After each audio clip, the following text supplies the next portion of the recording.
প্রাথমিক ও উচ্চশিক্ষা বিদ্যালয়ে তোমাদের প্রত্যেকে স্বাগত। তোমাদের স্যার রবিউল ইসলাম গাজী। আজকের আমি নতুন একটি টপিক নিয়ে চলে এসেছি, সেটি হলো ক্লাস 6 অর্থাৎ ষষ্ঠ শ্রেণী। এখানে আমরা দেখতে পাচ্ছি আমাদের পৃথিবী। এই বইটি হলো ভূগোল ক্লাস 6-এরই একটি বই। এর আগে আমরা দুটি ক্লাস করে নিয়েছি। যারা এই ক্লাসে নতুন এসেছো অবশ্যই করে দুটি ক্লাস আগে দেখে নেবে, কারণ দুটি ক্লাসে আমি কনসেপচুয়াল অনেক কিছু আমি সেখানে বলে দিয়েছি। এখন আমরা এই 3 নম্বর ক্লাসে সৌরজগতের পর থেকে যে ক্লাসগুলো আছে সেই ক্লাসগুলো আমরা করব। এর আগে আমরা কি কি শিখেছি? আমরা মহাবিশ্ব সম্বন্ধে শিখেছি, নীহারিকা কী জিনিস সেটা শিখেছি, এবং তার সাথে সাথে ছায়াপথ, নক্ষত্রমণ্ডল, নক্ষত্র অথবা দিনের বেলা তারা দেখা যায় না কেন, তারাগুলো মিটমিট করে কেন, এবং আমরা কালকের ক্লাসে করেছি আমরা সৌরজগৎ সম্বন্ধে। এখন সৌরজগতে আরও যে অন্যান্য সদস্য আছে এবং সৌরজগতে যে গ্রহগুলো আছে সেইগুলো সম্বন্ধে আমরা এখন আলোচনা করব। চলো আমরা এই ক্লাসটা এখন অ্যাটেন্ড করি। দেখো, তোমরা অনেকে দেখতে পাচ্ছ এই বইটি। দেখো, এই বইটি প্রত্যেকের কাছে আছে যারা ক্লাস 6-এ পড়ছো পশ্চিমবঙ্গ মধ্যশিক্ষা পর্ষদ থেকে, অর্থাৎ প্রত্যেকে এই বইটি খুলে নেবে। আমি তোমাদের সামনে একে একে লাইনগুলো পড়বো এবং প্রত্যেকটা লাইনের মানে অর্থ বুঝিয়ে দেবো। তোমরা সেইভাবে পড়াগুলো মুখস্থ করবে। যে দাগগুলো মেরে দেবো সেই দাগগুলো অবশ্যই ইম্পর্টেন্ট, সেগুলো মুখস্থ রাখবে। তো দেখো, এখন আমরা কি পড়ছি? সৌরজগতের গ্রহদের মজার কথা। দেখো, আমরা দেখেছি সৌরজগতে কতগুলো গ্রহ আছে? 8টি গ্রহ আছে। সেই 8টি গ্রহের মধ্যে প্রথম যে গ্রহটা সেটা হলো বুধ। তাহলে দেখো, বুধকে আমরা ইংলিশ থেকে মার্কিউরি বলি। আর কালকে একটি প্রশ্ন করেছিলাম যে বুধ গ্রহ সূর্যের কাছে থাকার পরেও কেন সেটি ভীষণ গরম নয়, শুক্র গ্রহ কেন গরম? সেই উত্তরটা আজকের আমি বলে দেবো। তো দেখো, আজকের আমরা বুধ গ্রহ পড়ছি। দেখো, সূর্যের সবচেয়ে কাছের গ্রহ। তাহলে সূর্যের সবথেকে কাছের গ্রহের নাম কি? বুধ। এটি কত কিলোমিটার দূরত্ব সূর্য থেকে? 5.8 কোটি কিলোমিটার। তাহলে আমাদের পৃথিবী সূর্য থেকে কত কিলোমিটার দূরে অবস্থিত? প্রায় 15 কোটি কিলোমিটার। এরপরে দেখো কি লেখা আছে, ধূসর রং এর গ্রহের গায়ে প্রচুর গর্ত আছে। তাহলে বুধ যে গ্রহটা হয়তো তোমরা অনেকে দেখতে পাচ্ছ, এই বুধ গ্রহের দেখো ছোট ছোট গর্ত আছে। তাহলে কি বলছে কথাটা? ধূসর রঙের গ্রহের গায়ে প্রচুর গর্ত। তাহলে এই বুধ গ্রহের রঙটা কীরকম? ধূসর রং, এবং এতে প্রচুর পরিমাণে গর্ত রয়েছে। তারপরে দেখো, যে দিকটা সূর্যের দিকে থাকে তার উষ্ণতা 430 ডিগ্রি সেলসিয়াস। আমাদের পৃথিবীর গড় উষ্ণতা প্রায় আমরা বলে থাকি 15 ডিগ্রি সেলসিয়াস। আর এখানে দেখো 430 ডিগ্রি সেলসিয়াস যেদিকে সূর্যের দিকটা থাকে। তাহলে চিন্তা করছো তাহলে কতটা ভীষণ গরম। দেখো, আবর্তন বলতে কি বোঝায়? যখন যে কোনো গ্রহ নিজের অক্ষের চারিদিকে একবার পাক খাবে তখন আমরা তাকে বলবো এক আবর্তন। তো আবর্তন মানে বুধ নিজের অক্ষের চারিদিকে যে ঘুরপাক খায় তাকে বলছে। অর্থাৎ আবর্তন হলো 58 দিন মানে 58 দিন এবং 17 ঘন্টা 17 আওয়ার্স। তাহলে আমরা কি বুঝলাম এখানে? আমাদের এখানে আবর্তন বেগ কত আছে পৃথিবীর? প্রায় 24 ঘন্টা। আর এখানে দেখো 58 দিন মানে 58 দিন। অর্থাৎ ভালো করে খেয়াল রাখো তাহলে কতটা বেশি সময় নেয় আবর্তন করতে। পরিক্রমণ মানে কি? পরিক্রমণ মানে হলো পৃথিবী যখন অথবা অন্যান্য গ্রহ নিজের অক্ষে চারিদিকে ঘুরপাক খেতে খেতে ঠিক ওই সময় সূর্যের চারিদিকে ঘুরপাক খাচ্ছে তাকে আমরা বলবো পরিক্রমণ। আর পরিক্রমণের অপর নাম হলো বার্ষিক, অর্থাৎ 1 বছর হয়। অর্থাৎ এখানে পরিক্রমণ দেখো 88 দিন। অর্থাৎ এখানে দেখো আবর্তন হলো 58 দিন আর এখানে পরিক্রমণ হলো 88 অর্থাৎ 88 দিন। অর্থাৎ এখান থেকে আমরা কি মনে রাখবো? এখান থেকে জাস্ট মনে রাখবো কি? সূর্যের সবচেয়ে কাছের গ্রহ কোনটা? এই বুধ। এই পয়েন্টটা আমরা অবশ্যই করে মনে রাখবো পরীক্ষার জন্য। তারপরে দেখো কি বলছে এখানে, আর এটাও মনে রাখতে পারি ধূসর রঙের এই গ্রহের গায়ে প্রচুর গর্ত, এটাও তোমরা মনে রাখতে পারো পরীক্ষার জন্য। বাকি এইগুলো না মনে থাকলেও হবে, যা বিষয়টা বুঝে নাও। তারপরে আমরা এখন পড়বো শুক্র গ্রহ। দেখো, শুক্র গ্রহ যার ইংলিশ থেকে বলা হয় ভেনাস। এই শুক্র গ্রহের সম্বন্ধে কি বলছে? দেখো, বলছে পৃথিবীর সব থেকে কাছের এই গ্রহ পৃথিবীর প্রায় সমান মাপের। তাহলে আজকের আমরা শুক্র গ্রহ পড়ছি। শুক্র গ্রহ কোনটা? এইটি। এই যে শুক্র গ্রহ কীরকম দেখতে? এই গ্রহটা আমাদের পৃথিবীর মতন প্রায় সমান মাপের, মানে একই রকম মাপ আমাদের পৃথিবী আর শুক্র গ্রহ। সূর্য থেকে দূরত্ব কত আসবে? 10.7 কোটি কিলোমিটার। আগেরটা কত ছিল? আগেরটা ছিল 5.8 কোটি কিলোমিটার, এখন 10.7 কোটি। অর্থাৎ এই দুজনের মধ্যে ব্যবধান মোটামুটি বলতে পারি 5 কোটি কিলোমিটার। তাহলে দেখতে পাচ্ছ যে একটা গ্রহ থেকে আরেকটি গ্রহের ব্যবধান কত হয়ে গেল? 5 কোটি কিলোমিটার। সাধারণত আমরা 40-50 কিলোমিটার বাসে বসে গেলে আমাদের ভীষণ অস্বস্তি লাগে। আর চিন্তা করো যে 5 কোটি 10 কোটি কিলোমিটার, মানে কতটা দূরত্ব। তারপরে দেখো আবর্তন। আবর্তন বলতে একই কথা, এর আগেও বলে দিয়েছি, যখন যে কোনো গ্রহ নিজের অক্ষে চারিদিকে একবার ঘুরপাক খাবে তাকে আমরা বলবো আবর্তন। অর্থাৎ এর আবর্তন গতি দেখো 243 দিন, আগেরটা ছিল কত 58 দিন, এখন 243 দিন হয়ে গেল। আর পরিক্রমণ কত 225 দিন, তাহলে পরিক্রমণও গতি বেড়ে গেল।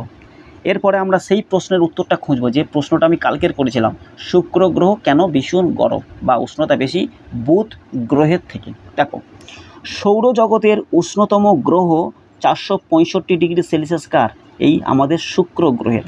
আগেরটা কত ছিল 430, ভালো লক্ষ্য করো।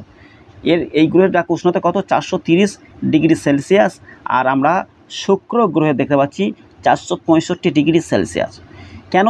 কারণ প্রচুর কার্বন ডাই অক্সাইড থাকায় উষ্ণতা এত বেশি। এটা ভীষণ ইম্পর্টেন্ট, বিভিন্ন কম্পিটিটিভ এক্সাম মানে প্রতিযোগিতামূলক যে পরীক্ষাগুলো হয় সেই পরীক্ষায় প্রশ্নটা ভীষণ হারে দেয় যে শুক্র গ্রহ সৌরজগতের দ্বিতীয় গ্রহ হওয়ার পরেও কেন বুধ গ্রহের থেকে বেশি গরম।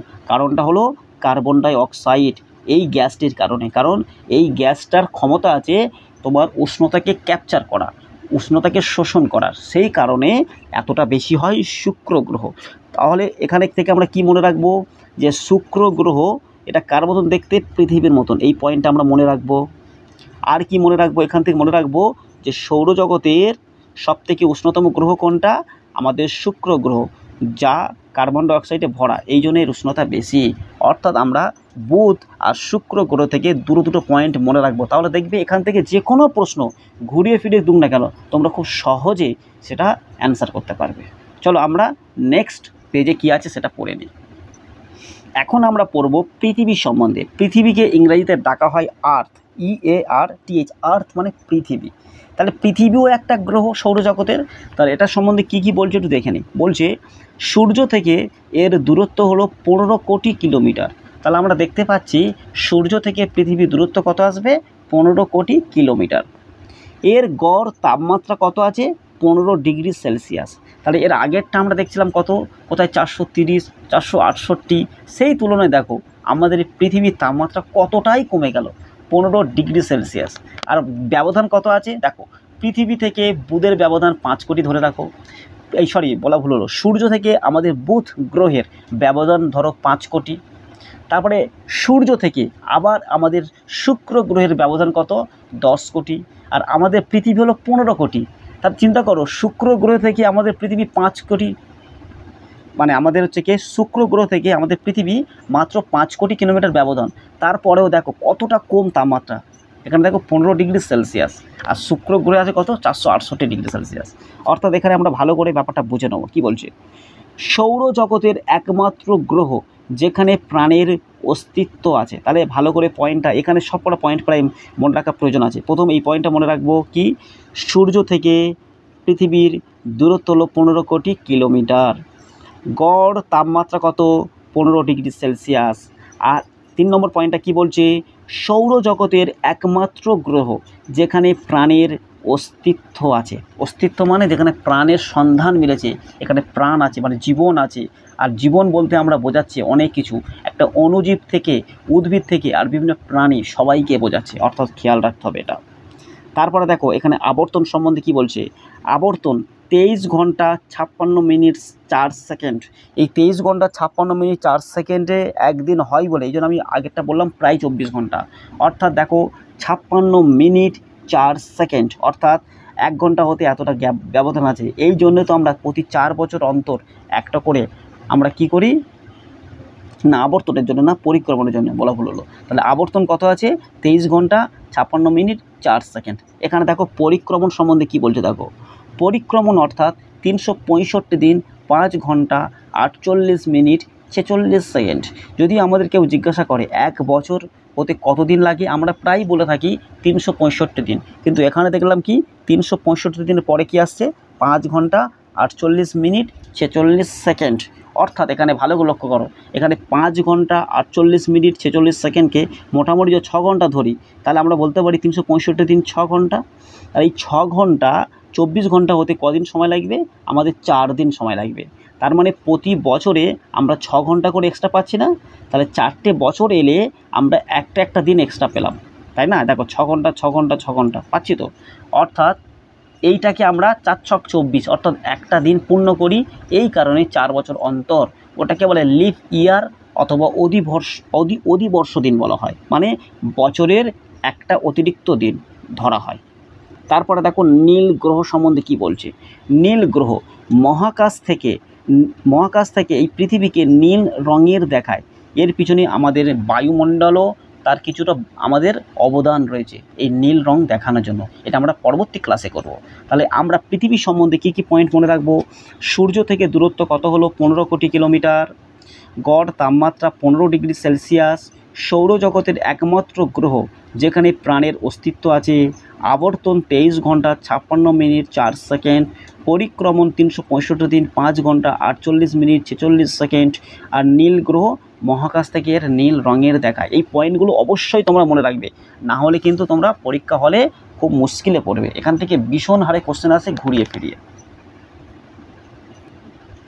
এখন আমরা পড়ব মঙ্গল গ্রহ সম্বন্ধে। দেখো মঙ্গল গ্রহের ইংলিশ থেকে বলা হয় মার্স। আমি আগের দিন বলে দিয়েছিলাম যে মঙ্গল গ্রহ, সমস্ত গ্রহের আমি ইংলিশ থেকে নাম বলে দিয়েছিলাম, মঙ্গল গ্রহে বলা হয় না। অর্থাৎ মঙ্গল গ্রহে ইংলিশ থেকে কী বলা হয়? মার্স। আর আমরা বিভিন্ন মার্স অভিযান চালিয়েছিলাম।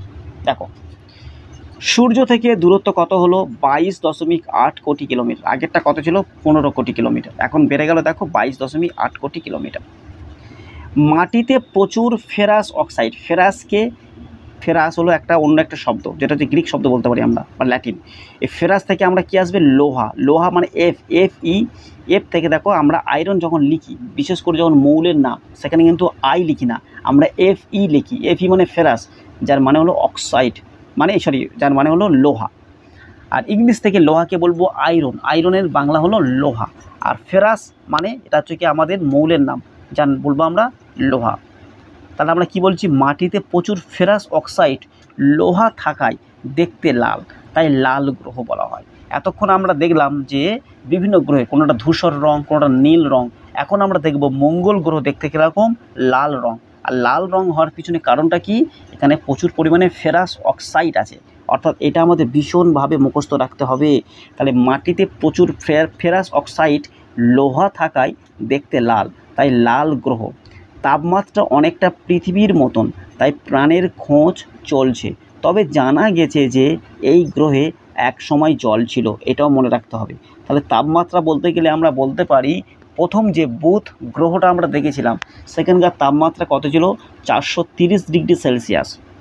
তারপরে যখন আমরা শুক্র গ্রহ সম্বন্ধে পড়লাম, সেখানকার তাপমাত্রা আমরা কত দেখেছিলাম? সেখানকার তাপমাত্রা হলো 465 ডিগ্রি সেলসিয়াস। আর পৃথিবী যখন দেখলাম সেখানে গড় তাপমাত্রা কত? 15 ডিগ্রি সেলসিয়াস। আর মঙ্গল গ্রহে কি বলছে? তাপমাত্রা অনেকটা পৃথিবীর মতন, মানে প্রায় বলতে পারি 15 ডিগ্রি সেলসিয়াসের মতন, তাই প্রাণের খোঁজ চলছে। তবে জানা গেছে যে এই গ্রহে এক সময় জল ছিল মানে বলতে পারি তাহলে এই গ্রহে মানুষ থাকতে পারবে।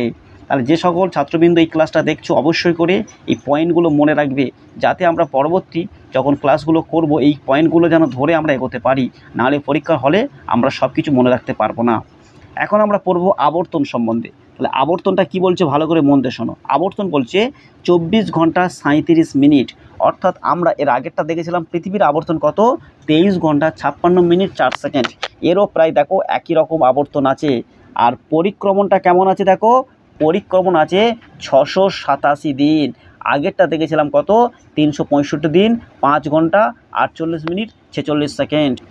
তাহলে আমরা দেখলাম মঙ্গল গ্রহ সাথে আমরা কি দেখলাম? দেখো মঙ্গল গ্রহের সাথে আমরা এখানে দেখলাম আবর্তন বেগটা প্রায় সমান আছে, তাই তো। আর আমরা এটাও জানি পৃথিবীর সাথে কোন গ্রহের অনেকটা মিল আছে? পৃথিবীর সাথে আছে শুক্র গ্রহের আয়তনের মিল। দুটো কথায় কিন্তু গুলিয়ে ফেলবে না কেউ। পৃথিবীর সাথে শুক্র গ্রহের আয়তনের দিক থেকে মিল, আর পৃথিবীর সাথে মঙ্গল গ্রহের কী মিল আছে? এখানে আবর্তনের প্রায় মিল আছে, আর উষ্ণতা প্রায় একই রকম। কার সাথে? পৃথিবীর সাথে। অর্থাৎ দুটো পয়েন্ট অবশ্যই ক্লিয়ার থাকবে। এখন আমরা পড়ব জুপিটার, মানে যাকে বৃহস্পতি গ্রহ বলা হয়। বৃহস্পতি গ্রহের রঙটা এরকমই, দেখতে এরকমই। আর দেখো মঙ্গল গ্রহটা দেখো লাল, কারণ ফেরাস অক্সাইড আছে বলে। চলো এখন আমরা জুপিটারটা দেখে নিই, মানে যাকে বৃহস্পতি গ্রহ বলা হয়। দেখো সবচেয়ে বড় গ্রহ, তাহলে পৃথিবী ছাড়া এবং সৌরজগতে যে 8টি গ্রহ আছে সমস্ত গ্রহের থেকে এই যে বৃহস্পতি গ্রহ সবথেকে বড় গ্রহ, এর অভিকর্ষ সবথেকে বেশি। তাহলে যত পৃথিবী ছাড়া অন্যান্য গ্রহ যে আছে সবথেকে বেশি অভিকর্ষ এর বেশি আছে এবং সবথেকে বড় গ্রহ। দেখো সূর্য থেকে দূরত্ব কত আছে? 77.8 কোটি কিলোমিটার। তাহলে কতটা দূরত্ব বেড়ে গেল। মঙ্গল গ্রহে যেখানে দূরত্ব ছিল দেখো 22.8 কোটি, আর জুপিটারে মানে বৃহস্পতি গ্রহের দূরত্ব দেখো 77.8 কোটি কিলোমিটার, অনেকটা ব্যবধান। এর তাপমাত্রা কত আছে? -150 ডিগ্রি সেলসিয়াস। তাহলে সহজ কথা, সূর্য থেকে যার বেশি দূরত্ব হবে তার অবশ্যই তাপমাত্রা কমে যাবে। এই কারণে এর -150 ডিগ্রি সেলসিয়াস, মানে প্রথমে 0 হবে, তারপরে -1, -2, -3 করে করে -150 ডিগ্রি সেলসিয়াস হয়েছে। এর আবর্তন কত আছে? 9 ঘন্টা 50 মিনিট। অর্থাৎ এর আবর্তন আমরা কি দেখতে পেলাম? 9 ঘন্টা 50 মিনিট আমরা দেখতে পেলাম। দেখো আবর্তন বেগটা কিন্তু কমে গিয়েছে। আর পরিক্রমণ দেখো কত বেড়ে গেছে, 12 বছর সময় লাগে এই জুপিটার পুরো মানে এই বৃহস্পতি গ্রহ পুরো সূর্যকে একবার প্রদক্ষিণ করতে। এই সূর্যকে একবার প্রদক্ষিণ করতে আমাদের পৃথিবীর সময় লাগে কত? 1 বছর, মানে 365 দিন। আর একে দেখো 12 বছর। এই যে 12 বছরটা বললাম, আমাদের পৃথিবী যে সময় ধরে ঘোরে সূর্য চারিদিকে সেই সময় ধরে 12 বছর ধরা হয়েছে। অর্থাৎ এটা গুলিয়ে ফেলবে না, এটা পৃথিবীর হিসাবে 12 বছর। তারপরে দেখো স্যাটার্ন, যাকে বলা হয় শনি গ্রহ। তাহলে এখান থেকে আমরা কি মনে রাখবো? দেখো মনে রাখার বিষয়টা বলে দিচ্ছি। সবচেয়ে বড় গ্রহ হলো বৃহস্পতি, আর অভিকর্ষ সব থেকে বেশি, এটা মনে রাখবো। আর কি মনে রাখবো? সূর্য থেকে দূরত্ব মনে রাখার কোনো প্রয়োজন নেই। তাপমাত্রা -150 ডিগ্রি সেলসিয়াস, এটা মনে রাখতে পারি আমরা। আর এখান থেকে তেমন কিছু মনে রাখার বিষয় নেই। এখন আমরা দেখব শনি গ্রহ, যাকে ইংরেজিতে বলা হয় স্যাটার্ন। দেখো সূর্য থেকে এর দূরত্ব আছে 142.7 কোটি কিলোমিটার। আগেরটা ছিল দেখো 77.8 কোটি, এখন দেখো 142.7 কোটি কিলোমিটার। এর তাপমাত্রা কত? -184 ডিগ্রি সেলসিয়াস। আরও দেখে মাইনাস হয়ে গেছে, মানে আরও এর ঠান্ডাটা বেশি। এর আবর্তন কত আছে? 10 ঘন্টা প্রায়। আর পরিক্রমণ 29 বছর 6 মাস, আগেরটা ছিল 12 বছর। ঘনত্ব জলের থেকেও কম, এটা মনে রাখতে হবে। শনি গ্রহের যে ঘনত্ব জলের থেকেও কম, মানে জলের যা ঘনত্ব তার থেকে শনি গ্রহের ঘনত্ব কম। তাহলে দেখো তো জলে এত ঘনত্ব কম, যখন আমরা জলে পা দিই আমরা কি জলে দাঁড়াতে পারি না, আমরা জলের ভিতরে প্রবেশ করে যাই। ঠিক তদ্রূপ শনি গ্রহ এতটা ঘনত্ব কম যেখানে আমরা ঠাঁই পাবো না, আমরা একে দাঁড়াতেই পারবো না, কেমন গ্যাসে ভরা। তারপরে দেখো ধূলিকণা, বরফ, পাথরের টুকরো দিয়ে তৈরি উজ্জ্বল 7টি বলয় আছে। এটা ভীষণ ইম্পর্টেন্ট যে শনি গ্রহের কতগুলো বলয় আছে? 7টি বলয়। আর সেই বলয়গুলো কি দিয়ে তৈরি? ধূলিকণা, বরফ এবং পাথরের টুকরো দিয়ে তৈরি উজ্জ্বল 7টি বলয়। অর্থাৎ আমরা মনে রাখবো কি কি? ধূলিকণা আছে, বরফ। ধূলিকণা মানে আমি প্রথমে বলেছিলাম যে সৌরজগৎ সৃষ্টির সময় যখন সূর্য গ্যাসীয় পদার্থ দিয়ে তৈরি হয়েছিল, আর ধূলিকণা আর গ্যাস নিয়ে তৈরি হয়েছে আমাদের বিভিন্ন গ্রহ। তো সেই ধূলিকণা, বরফ কেন? সূর্য থেকে অনেক দূরে অবস্থিত, এই জন্য বরফ হয়ে গেছে। পাথর কেন? এখানে পাথর আছে। টুকরো দিয়ে তৈরি উজ্জ্বল 7টি বলয় আছে। তাহলে গ্যাস, ধূলিকণা আর পাথর বলতে পারি। তাহলে ধূলিকণা, বরফ, পাথর আর গ্যাস তো অবশ্যই আছে। এখন আমরা পড়ব ইউরেনাস গ্রহটা। ইউরেনাস গ্রহ কোনটা? এইটা দেখতে। দেখো সূর্য থেকে দূরত্ব কত আছে? 287 কোটি কিলোমিটার। তাহলে কত দূরত্ব আছে? 287 কোটি কিলোমিটার। মিথেন গ্যাস বেশি থাকায় রং সবুজ। ভালো করে তোমরাও দেখতে পাচ্ছ, এর রংটা দেখো সবুজ দেখাচ্ছে। সবুজ কেন? মিথেন গ্যাস, এটা ভীষণ ইম্পর্টেন্ট, দাগ মেরে নাও। মিথেন গ্যাস থাকায় এই রংটা সবুজ। তারপরে দেখো তাপমাত্রা, দেখো তাপমাত্রা আছে -216 ডিগ্রি সেলসিয়াস, এই জন্য শীতলতম গ্রহ। সবথেকে শীতলতম গ্রহ কোনটা? এইটা। দেখো কারণটা আমরা পরে দেখছি। তাই শীতলতম -216 ডিগ্রি সেলসিয়াস শীতলতম গ্রহ। আবর্তন প্রায় কত? 17 ঘন্টায় আছে। আর পরিক্রমণ প্রায় 84 বছর। এগুলো মনে রাখার কোনো প্রয়োজন নেই, জাস্ট মনে রাখবে যে ইউরেনাস গ্রহটা কী আছে? মিথেন গ্যাস বেশি থাকায় রং সবুজ, তাপমাত্রা -216 ডিগ্রি সেলসিয়াস, শীতলতম গ্রহ একে আমরা বলতে পারি। আমরা নেক্সট পেজে আমরা নেপচুন সম্বন্ধে পড়ব। চলো আমরা নেক্সট পেজে আমরা দেখি কী লেখা আছে। দেখো নেপচুন সম্বন্ধে কি বলছে? বলছে নেপচুন হলো মিথেন ও হিলিয়াম গ্যাস বেশি থাকায় এর রং নীল। আগেরটা সবুজ হলো কেন? আগেরটা সবুজ হওয়ার পিছনে আছে মিথেন গ্যাস, আর এখানে মিথেন গ্যাস আছে কিন্তু হিলিয়াম গ্যাস, দুটোর কারণে রং হয়ে গেল নীল। অর্থাৎ নেপচুন গ্রহের রং কেমন? নীল। এটা অবশ্যই করে মনে রাখতে হবে।